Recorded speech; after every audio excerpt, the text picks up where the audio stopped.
Masala bond കേസിൽ E D നോട്ടീസിന് stay ലഭിച്ചിരിക്കുന്നു. 3 മാസത്തേക്ക് തുടർ നടപടികൾ സ്റ്റേ ചെയ്യുകയാണ് ഹൈക്കോടതി. മസാല ബോണ്ടിലെ ഫെമ ലംഘനം ചൂണ്ടിക്കാട്ടിയായിരുന്നു ഇ ഡി ഇത് സംബന്ധിച്ച് നോട്ടീസ് അയച്ചത്. എന്നാൽ ആ ഇ ഡി നോട്ടീസിൽ ഇപ്പോൾ സ്റ്റേ നൽകിയിരിക്കുന്നു. സർക്കാരിനെ സംബന്ധിച്ചിടത്തോളം ആശ്വാസകരമായ ഒരു വാർത്ത വരുന്നു. 3 മാസത്തേക്ക് തുടർ നടപടികൾ വേണ്ട എന്നാണ് ഇപ്പോൾ ഹൈക്കോടതി പറഞ്ഞിരിക്കുന്നത്. കിഫ്ബിക്കെതിരെ ഇ ഡി നോട്ടീസ് സ്റ്റേ വെച്ചിരിക്കുന്നു. വിഷ്ണു, സർക്കാരിനെ സംബന്ധിച്ചുള്ള ആശ്വാസമായ വാർത്ത, ഫെമ ലംഘനവുമായി ബന്ധം ചൂണ്ടിക്കാട്ടിയായിരുന്നു മസാല ബോണ്ടിനെതിരെ ഇ ഡി നോട്ടീസ് നൽകിയിരിക്കുന്നത്. സ്റ്റേ വന്നിരിക്കുന്നു. ഏറ്റവും പുതിയ വിവരങ്ങൾ. സുഹേല, സംസ്ഥാന സർക്കാരിനെ സംബന്ധിച്ചിടത്തോളം കിഫ്ബിയെ സംബന്ധിച്ചിടത്തോളം വലിയ ആശ്വാസമാണ്, വലിയ വാർത്തയായതാണ് അഡ്ജുഡിക്കേറ്റിംഗ് കമ്മിറ്റി ഇ ഡിയുടെ masala bond committee E D notice അയച്ചത്. മസാല ബോർഡുമായി ബന്ധപ്പെട്ട് അത് വ്യതിയാനം നടത്തി തുക ഉപയോഗിച്ചു തുടർന്നുള്ള കാര്യങ്ങളൊക്കെ ചൂണ്ടിക്കാണിച്ചാണ് അഡ്ജുഡിക്കേറ്റിംഗ് കമ്മിറ്റി ഇ ഡിയുടെ അഡ്ജുഡിക്കേറ്റിംഗ് കമ്മിറ്റി നോട്ടീസ് അയച്ചത്. കിഫ്ബി നേരിട്ട് ഹൈക്കോടതിയിൽ പോവുകയായിരുന്നു ഈ വിഷയം ചൂണ്ടിക്കാണിച്ച്.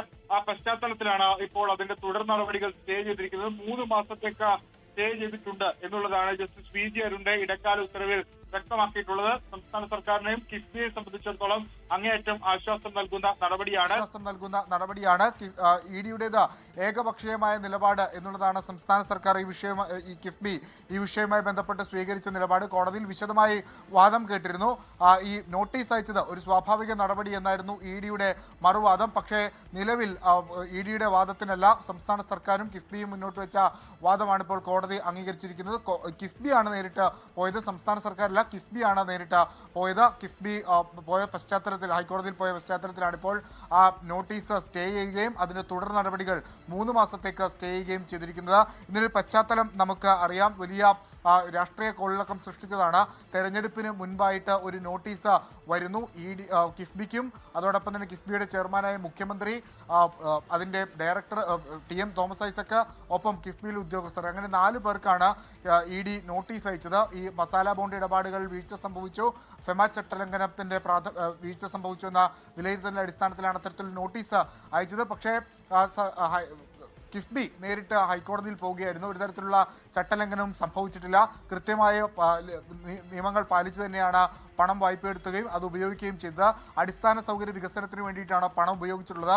അത് സ്ഥലം വാങ്ങുന്നതിന് വേണ്ടിയിട്ടല്ല ഉപയോഗിച്ചിട്ടുള്ളത്, അത് അടിസ്ഥാന സൗകര്യ വികസനത്തിന് വേണ്ടി ഉപയോഗിച്ചു എന്നുള്ളതാണ് കിഫ്ബി പറഞ്ഞത്.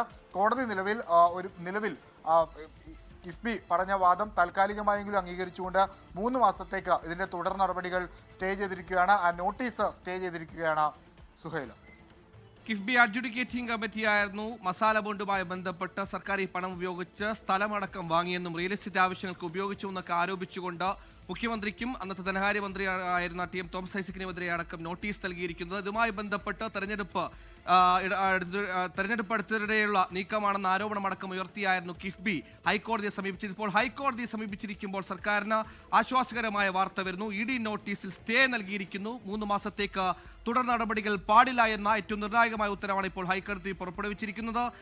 വിഷ്ണു സുരേഷാണ് വിവരങ്ങൾ നൽകി പോകുന്നത്. വിഷ്ണു, നേരത്തെ ഇതുമായി ബന്ധപ്പെട്ട് ഇത്തരത്തിൽ മസാല ബോണ്ടിൽ നിന്ന് സമാഹരിച്ച പണം ഈ റിയൽ എസ്റ്റേറ്റ് ആവശ്യങ്ങളൊക്കെ ഉപയോഗിച്ചു എന്നടക്കം ഇ ഡി ചൂണ്ടിക്കാട്ടിയിരുന്നു. ഈ കണ്ടെത്തലിനൊക്കെ അടിസ്ഥാനത്തിലായിരുന്നു ഫെമ ആക്ട് അടക്കം ഉയർത്തി ഇത്തരത്തിലൊരു നോട്ടീസ് നൽകിയിരുന്നത്. പക്ഷേ ഇതിലൊക്കെ സർക്കാർ പറഞ്ഞത് വികസന കാര്യങ്ങൾക്ക് വേണ്ടി മാത്രമായിരുന്നു ഈ പണം വിനിയോഗിച്ചെന്നാണ്. ഇത് ശരിയെന്ന് ബോധ്യപ്പെട്ടതിന്റെ അടിസ്ഥാനത്തിലാണോ നിലവിലെ സ്റ്റേ?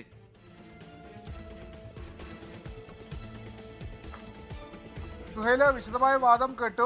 സംസ്ഥാന സർക്കാർ ഇ ഡി പറഞ്ഞിരുന്നത് ഈ പണം റിയൽ എസ്റ്റേറ്റ് നടപടികൾക്ക് വേണ്ടി ഉപയോഗിച്ചു, അത് ഫെമ ചട്ടലംഘനമെന്നാണ്. എന്നാൽ സംസ്ഥാന സർക്കാർ കോടതിയിൽ വളരെ കൃത്യമായി പറഞ്ഞിരുന്നു, മസാല ബോണ്ട് വഴി സമാഹരിച്ച പണം സംസ്ഥാനത്തെ വികസന പദ്ധതികൾക്ക് വേണ്ടിയാണ് ഉപയോഗിച്ചത്. മസാല ബോണ്ട് വഴി സമാഹരിച്ച പണം റിയൽ എസ്റ്റേറ്റ് കച്ചവടത്തിന് നടത്തിയെന്ന എൻഫോഴ്സ്മെന്റ് കണ്ടെത്തൽ ശരിയല്ല എന്ന് പറഞ്ഞിട്ടുണ്ട്.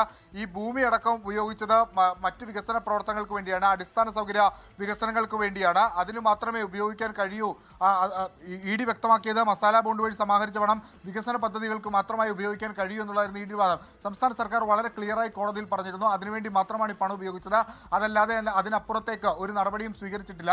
അടിസ്ഥാന സൗകര്യ വികസനം, നമുക്കറിയാം കിഫ്ബി വഴി സംസ്ഥാന സർക്കാരിന്റെ ഭാഗമായി സംസ്ഥാനത്ത് നടത്തിയിട്ടുള്ള വികസന പ്രവർത്തനങ്ങൾ, എത്രയോ കോടി രൂപയുടെ വികസന പ്രവർത്തനങ്ങളാണ് സംസ്ഥാനത്ത് നടത്തിയിട്ടുള്ളത്. അതിനെ തുരങ്കം വെക്കുന്ന രീതിയിലാണ് ഇ ഡിയുടെ നടപടി എന്നാണ് ഈ നോട്ടീസ് വന്നതിന് പിന്നാലെ മുഖ്യമന്ത്രി അടക്കമുള്ള ആളുകൾ പ്രതികരിച്ചത്. ആ പശ്ചാത്തലത്തിലാണ് കിഫ്ബി തന്നെ നേരിട്ട് ഈ നോട്ടീസിനെതിരെ ഹൈക്കോടതിയിൽ പോയത്.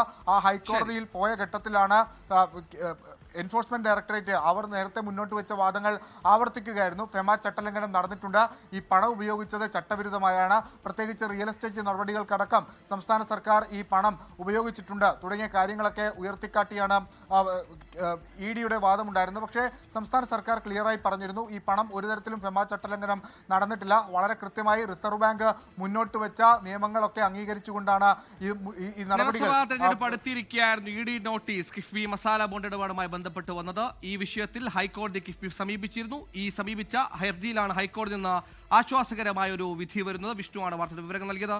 ലോകത്തെവിടെയായാലും ഏത് സമയത്തും 24 വാർത്തകളും ഓഗ്മെന്റഡ് റിയാലിറ്റി പാക്കേജുകളും എക്സ്പ്ലെയിനറുകളും വിശദമായി കാണാൻ ഞങ്ങളുടെ യൂട്യൂബ് ചാനൽ നിങ്ങൾക്ക് സബ്സ്ക്രൈബ് ചെയ്യാം.